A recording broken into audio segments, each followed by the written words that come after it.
Right now on News 4 at 6, budget delayed. State lawmakers are now 2 days past the deadline. What happens if it is not passed tonight?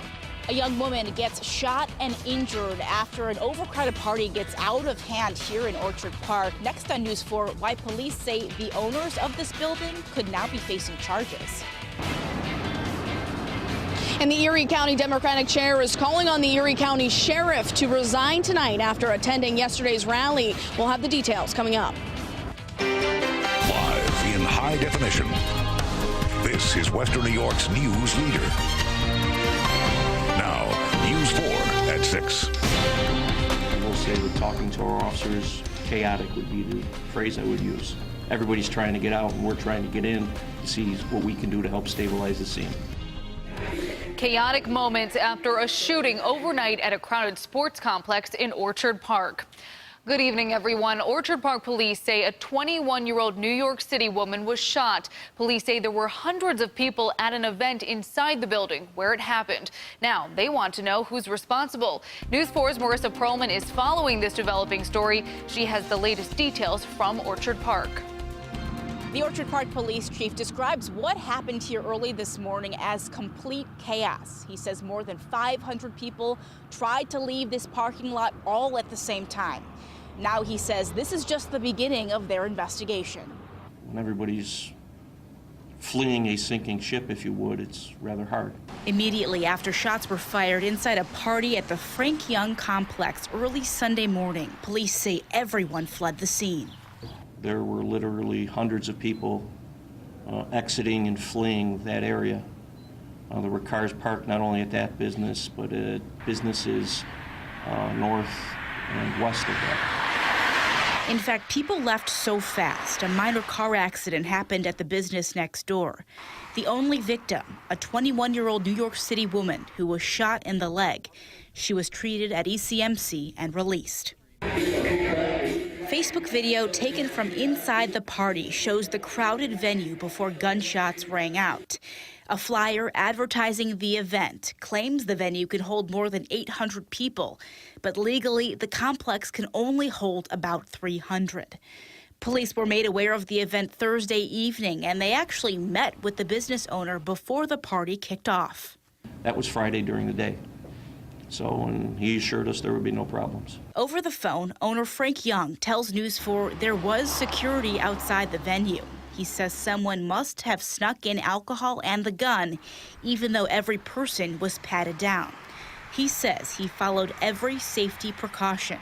But police say there's still a chance for the business to face charges.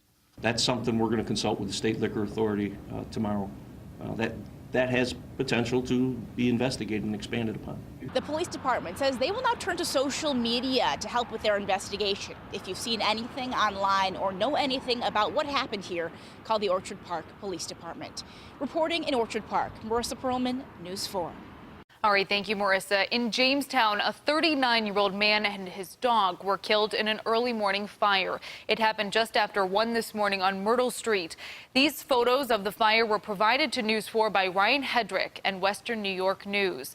Fire crews say they found the victim and his dog in their second-floor apartment. After unsuccessful attempts to resuscitate, both were transported to WCA Hospital, where they died due to heavy smoke inhalation. The cause of the fire has been ruled an accident after food was left on the stove.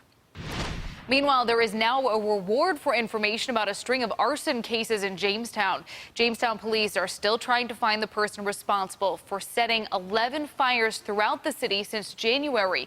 Nearly half of those fires happened last weekend. We showed you surveillance video of a person leaving a scene of a fire at East 6th Street. Crime Stoppers is now offering that reward of up to $1,000 for help. You should call 867-6161 if you have any information. You can also find the latest details of each arson on our website, WIVB.com. I believe that the United States of America strives to be a lifeboat for the world, but there is a limit to what any lifeboat can hold. A day after Erie County Sheriff Tim Howard helped lead a Spirit of America rally at Niagara Square in downtown Buffalo, a local leader is calling for him to resign. Sheriff Howard joined Buffalo School Board member Carl Palladino, Assemblyman David DePietro, and other leaders to rally in support of President Trump yesterday afternoon. But Erie County Democratic Chair Jeremy Zellner says the message of the rally crossed the line. News 4's Rachel Monjovi joins us live with more on why Zellner is calling on Sheriff Howard to step down. Rachel? Yeah, Callan, Zellner says that he's not calling on the sheriff to resign because he was at the rally. He says it's about the people who attended the rally. He says there were people handing out racist flyers. He says there was a group of white supremacists who were carrying the Confederate flag and just spewing hate speech. So those are the reasons why Zellner says he's calling on the sheriff to resign. He's also calling for an ethics investigation to see if it was acceptable for the sheriff to be at the rally in his uniform. Zellner believes Sheriff Howard shows a lack of leadership and that he should have told the crowd to put hate speech signs down. Now, school board member Carl Palladino was also a keynote speaker at the rally. Zellner has called for his resignation from the school board before. He says it's no surprise Palladino was there, but he says he was surprised to see the sheriff. This is not just about the sheriff. This is about our community. This is about whether we're going to condone these types of activities moving forward, whether we're going to stand together or continue to be divided. I think that most people in this community want to stand together and work hard for one another, and so I hope this generates, at the very least, a dialogue. But I would hope that our elected officials would think twice before they appear at events. Now, Sheriff Howard is up for re-election this year. Bernie Tolbert is one of the candidates running against him. Tolbert told us the sheriff should have denounced the hateful crowd and refused to participate until they were removed. And we reached out to a spokesperson for the Erie County Sheriff's Office to get comment from the sheriff tonight. We are still waiting to hear back. For now, we're live in downtown Buffalo tonight. Rachel Monjovi, News 4 at 6. All right, thank you, Rachel. We will continue to follow this developing story tonight. Make sure you follow us online on Twitter and Facebook at News 4 Buffalo for the latest updates. Turning now to weather, what a difference a day makes. We told you last night there would be a warm-up today, and it looks like people were taking advantage. Check out this photo from News 4 viewer Patty Hernandez. You can see some windsurfers on Lake Erie. Pretty incredible, Andrew, and a beautiful day for it. A gorgeous day, yeah, gorgeous day for anything you have going on outside. And I hope you're able to get outside at some point to enjoy it, take advantage of it, because we do have more unsettled weather heading our way. The first week of April, mostly rainy. We do have a couple odd breaks here and there, but you'll want to have the rain jackets and umbrellas handy this week. The rest of tonight, though, dry. We have some mainly clear skies and a few high, thin clouds drifting through. Beautiful look at Niagara Falls with Maid of the Mist that was running again today. And again, it opened yesterday, a record early open. You can see the boat stocking, though, for the day.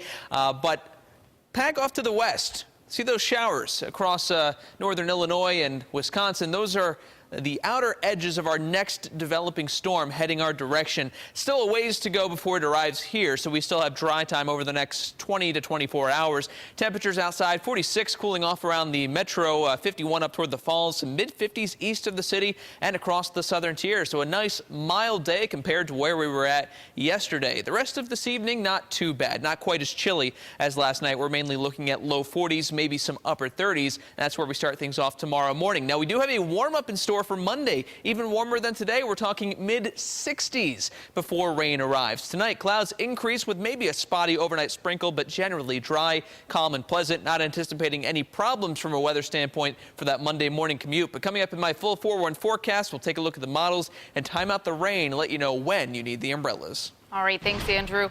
In Chautauqua County, a man is arrested after police found cocaine, marijuana, packaging materials, and cash during a traffic stop. Now, the car was being driven by a 16-year-old girl.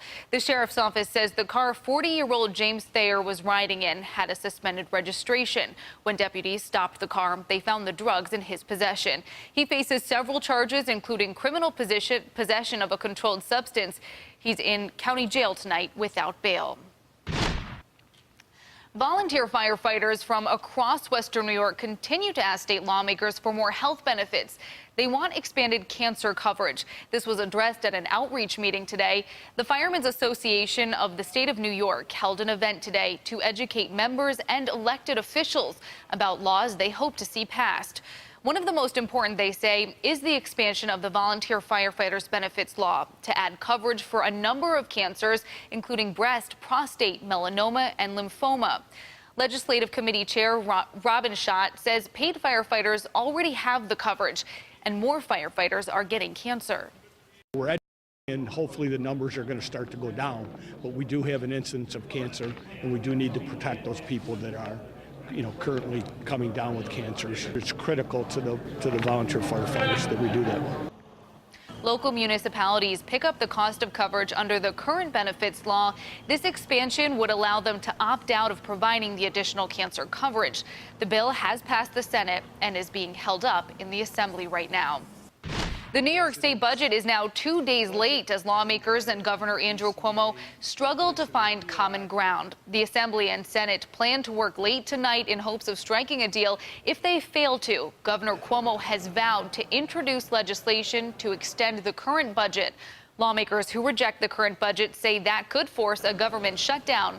Local state lawmakers tell News 4 contributing to this holdup is the debate over key issues, including education funding, housing, and raising the age of criminal responsibility so 16 and 17-year-olds are not tried as adults.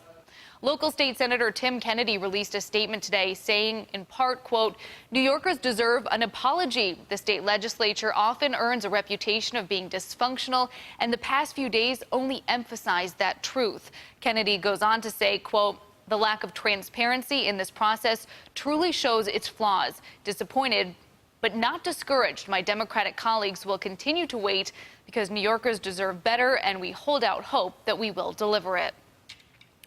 Senate Minority Leader Chuck Schumer is urging President Donald Trump to veto a resolution that would eliminate an online privacy regulation.